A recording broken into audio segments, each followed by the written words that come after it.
Hello, everyone. Welcome back to Easy English Story Lab. Today we will practice English with a story for B2, C1 learners. Listen carefully. Pause the video, repeat after me.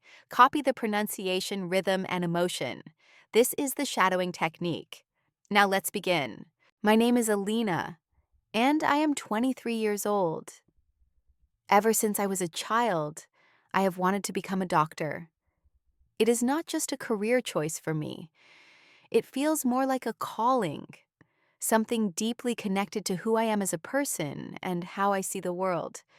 I grew up in a small town where medical help was limited, and people often had to travel long distances to receive proper treatment. There was only one clinic, and it was usually crowded. I remember watching people wait for hours just to see a doctor, sitting quietly on old chairs, holding their papers, and hoping their name would be called soon. As a child, I didn't fully understand their pain, but I could see worry in their faces, fear in their eyes, and sometimes relief when they finally left the doctor's room. One moment changed everything for me. I was 12 years old when my grandmother suddenly became very ill. She had trouble breathing, and my mother was panicking, trying to call for help while also comforting her. I remember the sound of her breathing, slow and heavy, filling the room with fear. We called for an ambulance, but it took a long time to arrive, and those minutes felt like hours. I sat next to my grandmother, holding her hand, feeling completely helpless. I wished I knew what to do, how to help her breathe, how to make the fear disappear from my mother's face. That feeling of helplessness stayed with me for years. I didn't want to feel that way again.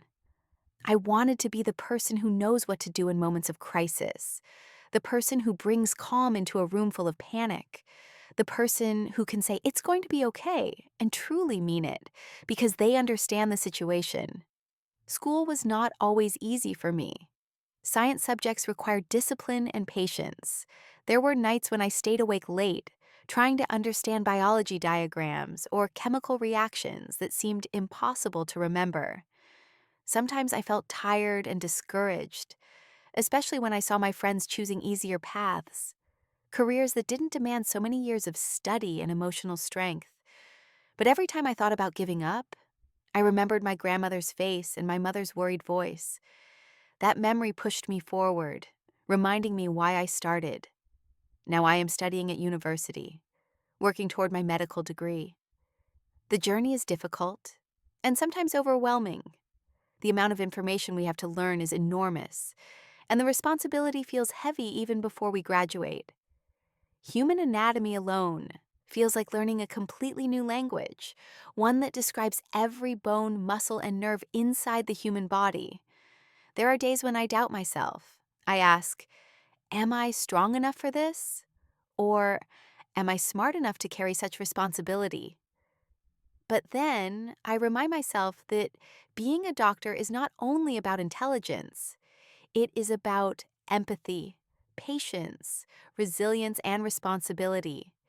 It is about listening carefully to someone who is scared, about understanding pain that cannot always be seen, and about staying calm when others feel lost. Last week, we had our first hospital practice session. Walking through the hospital corridors made my heart beat faster. The smell of medicine, the quiet conversations between nurses, the sound of footsteps and distant machines created an atmosphere of seriousness and purpose. I saw real patients for the first time as a medical student, and suddenly everything felt real, not just something written in textbooks. I was nervous, but also excited, because for the first time my dream didn't feel far away.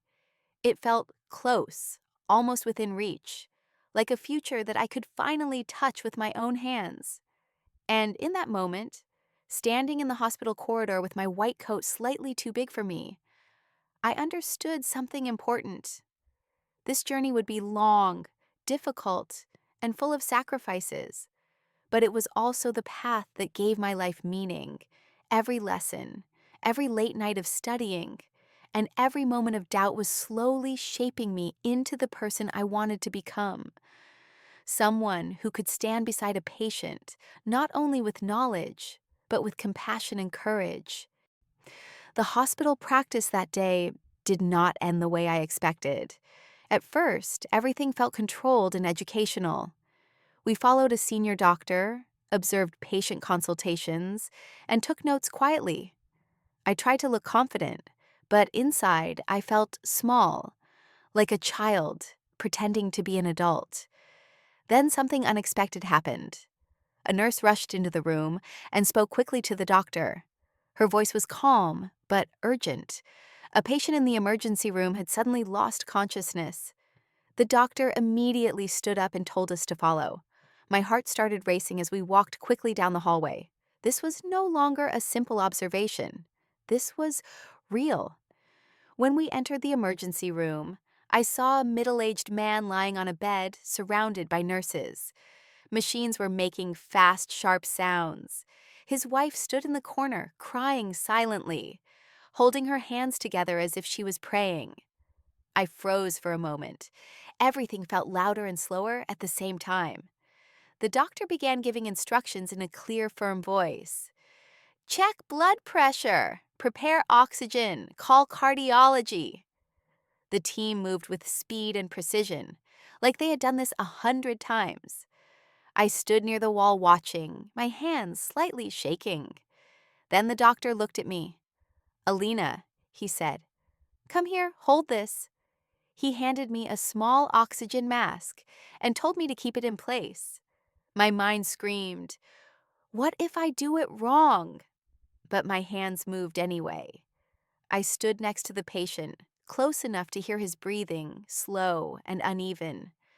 I could feel the weight of the moment pressing on my chest. This was someone's father, someone's husband, someone's whole world. For the first time, medicine stopped being theoretical. It became human. After what felt like a long time, the patient's condition stabilized. The machine sounded calmer. The doctor finally stepped back and took a deep breath. Good work, he said to the team. I didn't feel like I had done anything special, but I knew I would never forget that moment. Outside the room, the patient's wife thanked the doctor with tears in her eyes. I watched her, and suddenly I understood something deeply. Being a doctor means standing between fear and hope. It means being the bridge between uncertainty and answers. But it also means carrying emotional weight. That night, I couldn't sleep. I kept seeing the patient's face and hearing the machine sounds. I wondered how doctors do this every day without breaking. The next morning, I asked my professor, how do you handle the emotional pressure? He smiled gently. You never stop feeling, he said, but you learn to carry those feelings with strength instead of fear. His words stayed with me. Over the next weeks, hospital practice became more intense. I saw injuries, pain, recovery, and sometimes loss. I learned that medicine is not a perfect science. You can do everything right and still not control the outcome. That was hard to accept. One afternoon, a young girl came into the hospital with a broken arm. She was scared and crying. Her parents looked worried, but they tried to smile for her. I knelt beside her and said softly, "It's going to be okay. We're here to help you." She looked at me with wide eyes and asked, "Are you a doctor?" I hesitated, then smiled. "Not yet, but I'm learning." She squeezed my hand, and in that small moment I felt something stronger than fear or doubt. I felt purpose. I realized that medicine is not only about saving lives during emergencies. It is also about holding a child's hand, explaining things patiently, and making people feel safe when they are most vulnerable. Of course, there were days when exhaustion hit me hard. Long hours of study, practical training, and emotional stress made me question my limits. Sometimes I cried alone in my dorm room, wondering if I could keep going. But every time I thought of quitting, something small reminded me why I started. A patient saying thank you, a successful procedure, a smile after recovery. Slowly, my fear began to change. It turned into responsibility. I understood that courage does not mean not being afraid. It means acting even when fear is present. And each day in the hospital, I felt myself growing, not only as a future doctor, but as a person. Months passed, and hospital practice slowly stopped feeling new. The corridors that once made my heart race began to feel familiar. The smell of antiseptic, the sound of footsteps, the quiet conversations behind curtains. They became part of my daily life. But even when something becomes familiar, it never becomes easy. One evening, near the end of a long shift, something happened that changed me again. A car accident victim was brought into the emergency department. He was young, maybe in his early 20s. There was blood on his clothes, and the medical team moved quickly around him. His breathing was weak, and his pulse was unstable. I stood at the side of the room, assisting when asked, trying to stay calm. The doctors worked with incredible focus, giving instructions clearly, their voices steady even in chaos. Then the patient's mother arrived. She ran into the hallway, her face pale, her hands shaking. She tried to enter the room, but a nurse gently stopped her. "Please," she cried, "he's my son." I looked at her, and for a moment, I saw my own mother. The fear in her eyes was the same fear I had seen years ago when my grandmother was ill. Suddenly, the room felt heavier. The doctors continued working, but after a long struggle, they stepped back. One of them removed his gloves slowly. The silence that followed said everything before words did. The patient did not survive. I felt like the air had left my lungs. It was my first time witnessing death so closely, not as a story in a textbook, but as a real moment in real life. The doctor walked toward the mother to speak with her. I stood still, unsure of what to do, feeling a mix of sadness, shock, and helplessness. I thought I was prepared for this, but I wasn't. That night, I couldn't stop thinking about it. I asked myself questions that had no easy answers. How do doctors continue after moments like this? How do they go home and sleep? How do they carry so much pain and still come back the next day? The next morning, I met the senior doctor in the corridor. He looked tired, but calm. "I don't know if I can do this," I admitted quietly. He didn't laugh or try to comfort me with simple words. Instead, he nodded. "It never stops hurting," he said. "But that pain is also the reason we keep trying. Every life we save matters. Every family we help matters. We can't control everything, but we can give everything." His words stayed in my mind all day. I realized that being a doctor is not about winning every battle. It is about showing up again and again, even after loss. It is about offering skill, knowledge, and care, even when the outcome is uncertain. A few days later, something else happened. An elderly woman was admitted with severe chest pain. I helped monitor her while the doctors prepared treatment. She was frightened, holding my hand tightly. "Don't leave," she whispered. "I'm here," I said softly. I stayed beside her for hours, adjusting her blanket, speaking gently, explaining what the machines were doing. Slowly, her condition improved. When she was stable, she looked at me and smiled weakly. "You'll be a good doctor," she said. Those simple words meant more than she could imagine.